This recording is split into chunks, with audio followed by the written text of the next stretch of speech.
Hello everyone. Today I will provide a tutorial on how to recover a luggage lock combination that has been scrambled. Please refer to the accompanying video. This tutorial focuses on a zippered suitcase. The lock typically looks like this. If your combination is scrambled, don't worry. This video will guide you through the process.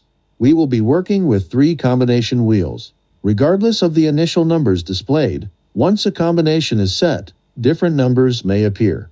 Let's crack this combination. First, locate the small notch on the side of each combination wheel. Do you see it? Each wheel has a small notch. On these wheels, it's located on the left side. Slowly rotate each wheel. Inside, you will find another, smaller notch. Can you see it? The phone may not be capturing it clearly, so carefully look for this inner notch. Each combination wheel has one. Do you see it now? Let's say we've found one. Now, rotate the wheel again. See? There's the inner notch. This means that to crack the combination, we need to find this inner notch on each wheel, starting from the initial small notch.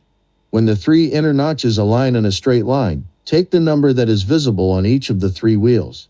Add 5 to each number. For example, if the numbers displayed are 0, 9, and 2, we would calculate as follows. 7 plus 5 equals 7, so we turn the wheel to 7. Then, 9 plus 5 equals 14, but since we only have digits from 0 to 9 available, we turn it to 4. So each visible number plus 5 equals the new unlocked number. Then, push the switch. Do you see? Once the switch is pushed, the lock should open. If you have any questions, please feel free to message me.